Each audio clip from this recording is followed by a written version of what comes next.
Hello, everyone.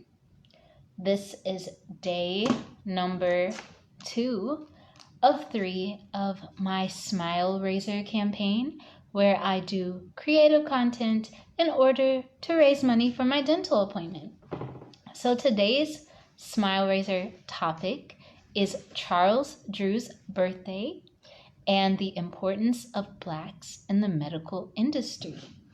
So I told you about this earlier today, that I was going to be doing this topic, and I suggested that people drop names that I can shout out of Black people in the medical field. So far I have 2 names that I am going to be shouting out, including, not including my own. So one of my Facebook friends said to shout out the name Akua Nuaka, if I pronounced that right. Another one is my friend Jasmine. She's also in the medical industry, so shout out to all of you. I also have, hello Kaylee. I have my own list of names that I would like to shout out. Some of them are living, some of them are not. There's my cousin Jasmine Noel, my aunt Cookie, my cousin Carmen. There is also the late Dr. Africa, the late Dr. Sebi, Jewel Pukrum, Queen Afua. Asia Muhammad is another medical doctor, medical doctor. She's come out with her own tea. So if you want to purchase some of her teas, I have posted her link on my page. So you can just go there and support. Also, shout out to all the acupuncturists out there, massage therapists, people in therapy. Thank you for all that you have done for the community to help make a healthier world. So, Charles Drew. If you don't know what he looks like, if you saw his picture, you might think that he was like a white guy. I think he was white enough to pass. So this is a picture of Charles Drew. Today is his birthday. I did some research before this video, so I'm going to be using some notes to give you the most accurate portrayal. At the end of the discussion about Charles Drew, I will get into the topic about Blacks being in the medical industry, the history of Black people in the medical industry. Also, if you would like to donate, you can donate to my Cash App. You can go to my website, which is listed in the description box. I almost said subscription box. Description box. I have some books there for sale. I have all sorts of things for sale on my website. Or just feel free to look it up. So Charles Drew was born July 3rd in 1904 in Washington, D.C. So we lived in a kind of like a middle-class neighborhood. It was racially mixed neighborhood. It was known as Foggy Bottom. So when Charles Drew was younger, he was excellent in sports. In fact, he even pursued sports in college. By the time he was 8 years old, he had about 4 medals in swimming. So when he went off to college, he had an athletic scholarship and not an academic scholarship to college. It says that he graduated from Amherst College in 1926, and after he left there, he took an interest in, saving, biology and different sciences. So he decided to save for medical school. As I mentioned in another video, I don't know when scholarships like that or scholarship funds were a thing, but if you couldn't afford school, you couldn't go. If you worked on a farm and they needed your farmhand, you couldn't go to elementary school either. But things have changed. So he decided that he was going to save and go to medical school. And to support himself, he took 2 years to work. He studied on his own. He also taught biology and chemistry. He also began coaching at Morgan College in Baltimore. Now, I don't know what he coached in, but apparently he was good at swimming. He was good at football. He was just excellent at almost everything that he did. So in 1928, he went to McGill University Medical School, and that was in Canada. And while he was there, he studied blood groupings, There were 4 types of blood types that they knew of that had been recently discovered, but the blood could only be stored for up to 7 days before it would go rancid. Now, the person that got him, or according to what I read, the person that got him interested in trying to figure out how to preserve the blood longer, how to make it where it would be good for a blood transfusion, was his British instructor, John Beatty. That's how you pronounce his name. John Beatty plays a major pivotal role later in Charles Drew's life, and you will see as we go along. So the challenge was Charles Drew was trying to develop a way where they could preserve the blood so that these could be used for surgeries later on. So you have blood that's, I guess, almost say deteriorating, or blood that has been spoiled after 7 days of use. But if you figure out a way to make it last longer, it can be used for things like surgeries. It can be used for things like if you have an accident and you just need emergency blood. So that is what Charles Drew was trying to figure out.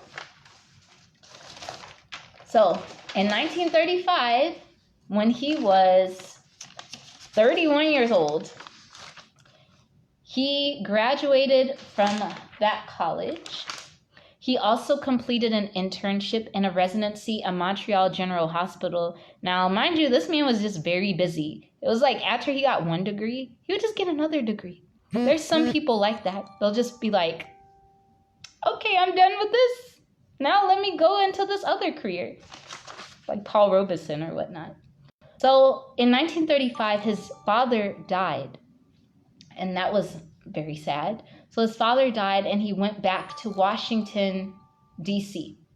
He accepted a post at Howard University, which, historically Black university. And while he was at Howard University, he taught pathology. He was also an instructor in surgery, an assistant surgeon at Howard's Freedmen's Hospital. So this man went right from college, stepped straight into his career, and he was just moving up the ranks. He just kept going higher and higher. There was no dropping.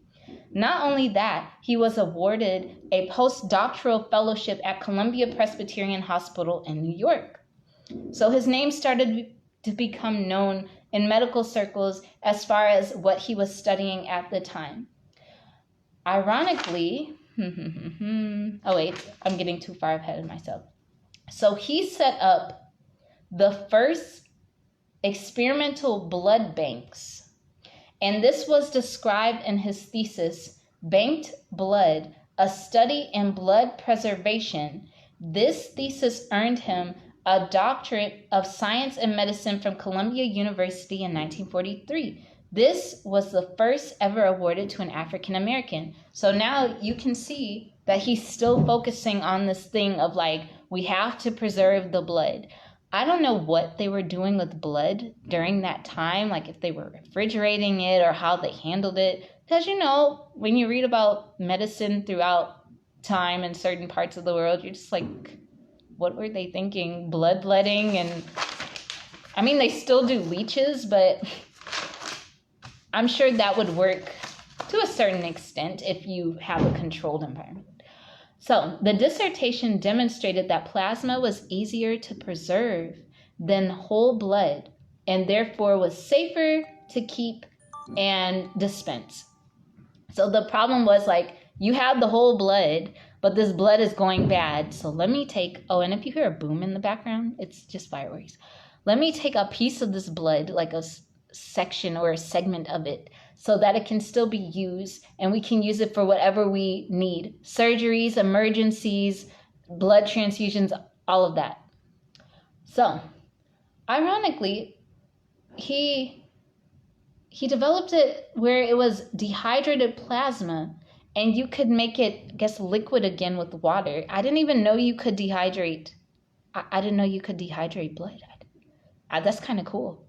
Now, the Rockefeller Foundation funded the continuation of his blood research. So I wonder if they still play some type of part in that form of research. That'd be interesting to know. So he returned to Howard with the promotion. After he's done all of these things, he's like, okay, back to Howard University, and now I got a promotion. But then, boom, what happens? World War II happens in Europe. And there was a need for blood transfusions. Now, remember that name I said earlier, John Beatty or Beatty or however you pronounce his last name, his colleague. He's like, hey, I know a dude that can help with this problem because we're running out of blood. So he sends, there's two different accounts that I read in two different books. So I don't know which one is correct. So one account says that Beatty sent out cables requesting Drew from different people. He sent it through like one major organization, like, hey, you should get this guy. And another organization or send it to Drew, like, hey, you should come here. But then another account says that he was selected by his colleagues in the Blood Transfusion Association to be medical supervisor for the Blood for Britain program. So now, as you can see, there's a war going on. People are dying. They need blood. Hitler's going on his rampage, and these soldiers need their blood because there's just injuries everywhere, and we need to be done so we won't lose all of our men or women. So he became the medical supervisor of the Blood for Britain program, and he flew large amounts of plasma, and not only that, he set up several blood banks within 2 weeks. Within 2 weeks, he had installed a system that processed all of the plasma and central laboratory for quality control and collecting blood in refrigerated mobile units. So that's basically like he created or started that whole thing of blood banks on wheels, which is still being used to this day. So he stayed with them, Charles Drew did, with Britain, until their needs were met and they could handle it on their own. So essentially, Charles Drew helped to save countless lives in Britain during World War II. Now, as I said, he initiated the refrigerated blood mobiles. So he goes back to the United States, American Red Cross, and this was 1941, and the U.S. War Department had blood segregated by race.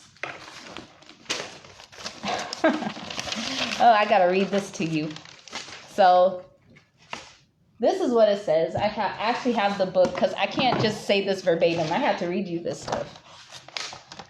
It says, the department declared that it is not advisable to collect and mix Caucasian and Negro blood indiscriminately for later administration to members of the military forces. So basically the U.S. War Department was like, no, we're not going to have your blood and my blood being mixed. I don't want that. And I don't want that at all. So it says Drew was furious and deeply upset. He resigned his position as director of the Red Cross Blood Bank program in protest, saying, in the laboratory, I have found that you and I share a common blood. But will we ever share a common brotherhood? As repugnant as this scientific fact may appear to some, their quarrel is not with the giver of life, whose wisdom made it so. Now, here's the irony. Here's the irony of everything. So, 1971, they name the Red Cross headquarters after Charles Drew. Like, what? American Red Cross headquarters in D.C. renamed Charles R. Drew Center in the 1970s. Like, okay. So in 1949 was when they stopped segregating blood. But by that time, what damage had been done? How many more lives could have been saved if you had just allowed the blood to be used? Like, couldn't you just put your petty differences aside and save people's lives? But that wasn't the case. They didn't want you to mix blood. They didn't want you to mix water. They didn't want you to touch. No. So Drew was mad, and he was also angry at the silence of his colleagues. This kind of reminds me of when Martin Luther King was in the Birmingham jail, and he wrote that letter about, I can't remember. It was like a letter from a Birmingham jail. And in that letter, he also talks about being upset at the silence of his friends. So I'm sure Charles Drew felt the same way, because he's just like, it's science. I'm in a laboratory. I know that this blood works. I don't see why you're doing this. You're being irrational. This is a war. You really want people to die because of your racism? Like this. That's why he just left. He's like, you know what? I'm going back to Howard, and bye. So when he went back to Howard, he became a medical director of Freedman's Hospital. I guess that's over Howard. He also married Minnie Lenore Robbins in 1941. They had 4 children, and one of the children, he had 3 daughters and a son. So one of the daughters is in some type of, I don't know if it's a scientific field. I don't know if she's still alive. I really don't know. But she's there. So he got honorary degrees and awards. NAACP awarded him the Spingarn Medal in 1944. He got elected to the International College of Surgeons. So Charles Drew was on his way like to the top, like not just the United States, the whole world. However, and this is the part that's just like, I don't know. Sometimes when you read things, it sounds like a setup, but in 1950, Charles Drew was on the way to a conference at Tuskegee. So he was traveling in a car with 3 other Black physicians. He had been up most of the night, so he was very, very tired. He accidentally fell asleep at the wheel while driving, and the car overturned, and he was killed. It was 2:15 a.m. on April 1st, 1950, and they were on their way to Tuskegee. He only had 2 hours of sleep.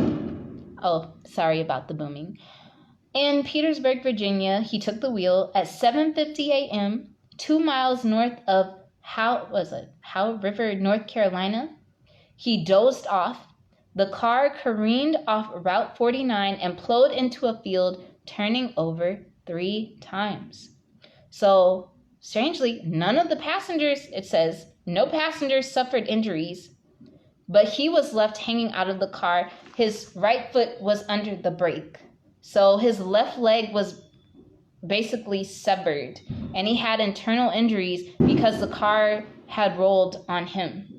And he ended up dying at the hospital. They couldn't save his life. Now, one of the rumors was that they didn't give him blood and they didn't have any Negro beds for him or whatnot, or he died on the hospital steps. Like, those apparently were rumors. They just couldn't save his life, they say, but I don't know. I wasn't there. But other than that, Charles Drew made a lot of difference. Like, even in the life of a racist person today, the difference that he made affects every single one of us, especially for those who are truly in need of blood, of like emergency surgeries. If he hadn't created this system, or I guess honed the system, a lot of people would not be on this planet right now. And that is why I wanted to pay tribute to him on his birthday. So that concludes the first part of this live. The next part of this live, I wanted to share with you just the importance of Black people in the medical industry or in the medical field. I've had some personal experiences dealing with racism in the medical field. I know other people have had those types of experiences too. Some people do not have exposure to Black doctors, Black nurses, or anyone, therapists, acupuncturists, all different specializations. Like, some Black people have not seen this. They haven't seen it in their families. Some of them don't even know there's people in that field. And that's why it's important to, somewhat gravitate, encourage people to go in there. Because if you don't have somebody representing you in this field, anything can happen to you. How many times have we read stories about Black women dying unnecessary deaths?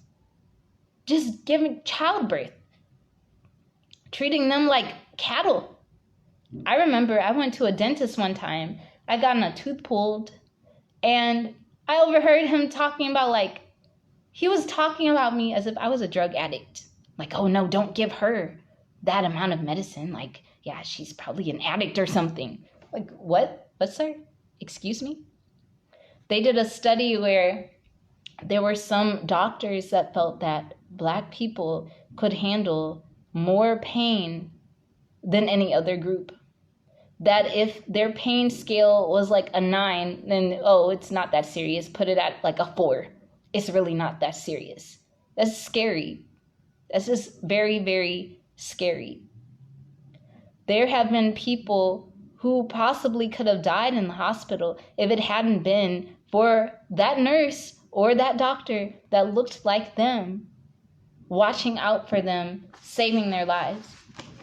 A lot of Black people have distrust about people in the medical field, especially those that do not look like them. This stems from enslavement, because we were experimented on. Some people don't believe that we were experimented on. In fact, I met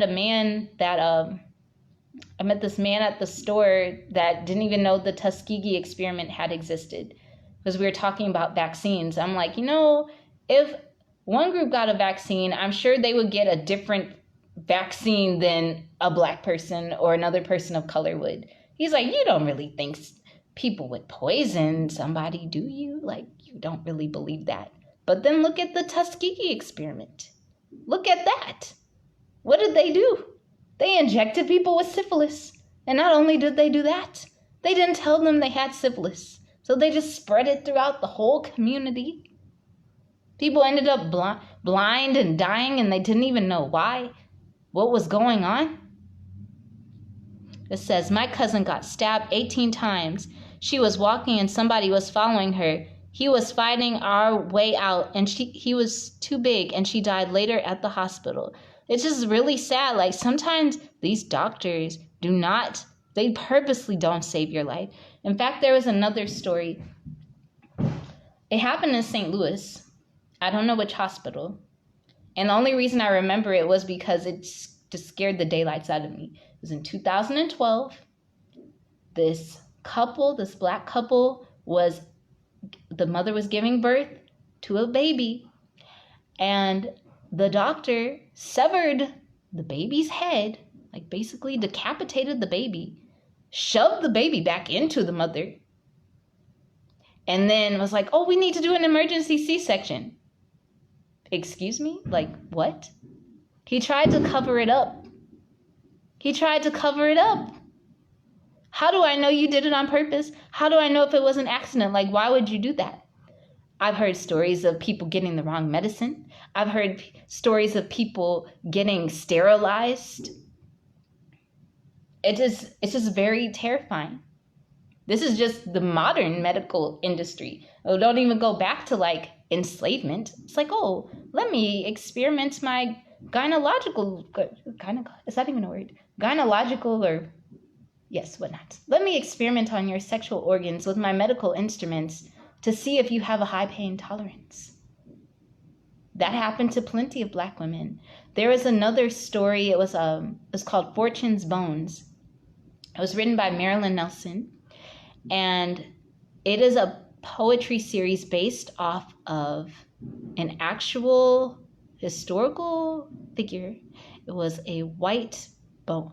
I think he was bone setter, and he had an enslaved Black man. And after the man died, he basically made him into a skeleton. Like, he didn't bury him, he just boiled him and just took his bones and used it for experiments. Venus Hottentot, or Sarah Bartman, being treated worse than cattle. I remember I went to a doctor. She treated me like I was an entire cow. Like, I'm just like, am I a human being or am I an animal? It's just very scary. That's why a lot of people of color, they'll get even sicker just so they won't have to go to the hospital, because they're afraid they go there, they won't come back. Yeah, gynecological. Yeah, see? Maybe I did have the word right. But it's very scary. It's scary for Black children. It's scary for Black women. It's scary for Black men and other people of color. It's got to stop, because when you are in the medical industry, your main goal is to preserve or create health, save lives without any form of judgment, without any biases. You don't look at a patient as like, oh, I'm not going to save her because she's Asian and she's Black. No, that's not how it goes. You made an oath.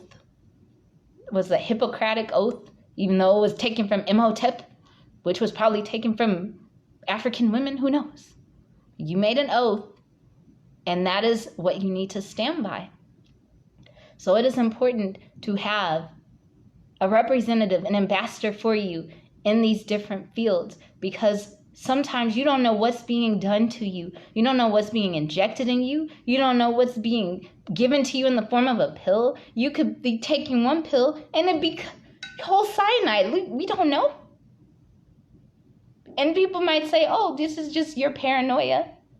But how could it be paranoid if it's happened before? You know? But yes, that's why it is important to elevate our Black doctors, our nurses, our Black acupuncturists and midwives. Like, it's important to elevate them to a certain level, like celebrity status. Oh, hello, I am well. It's important to elevate them to celebrity status so that more people will gravitate towards that. Because there is safety in numbers. I believe that. There is safety in numbers. There is safety in representation. But that is all I wanted to say in celebration of Charles Drew's birthday. We are still being affected by this man's creative and intelligent mind. We are also still being impacted by Henrietta Lacks. There is another person. I had to look her up because I couldn't find her. It was a nurse. There's like two nurses. There's this nurse, Mary Eliza Mahoney, first Black graduate nurse. There's another nurse, Susie King Taylor. She was a Civil War nurse. Rebecca J. Cole is a pioneer physician.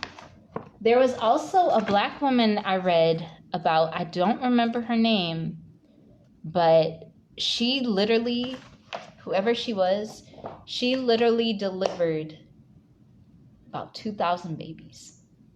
I kid you not. 2,000 babies. That's just very, very impressive. So thank you all for watching this video. If you want to visit my website, I posted it in the description box. If you want to Cash App a donation for my dental bill with these dental butchers, you can do that as well. I'm also going to be doing my last live for my Smile Razor tomorrow. It is going to be focused on the 4th of July and the Black perspective of the 4th of July. It should be pretty interesting. And as I said, I've shouted out all of the people I could think of in the medical field. Shout out to anyone I didn't mention. Also, make sure that you go to my page. I have posted a link to Dr. Asia Muhammad's teas because she has come out with some tea.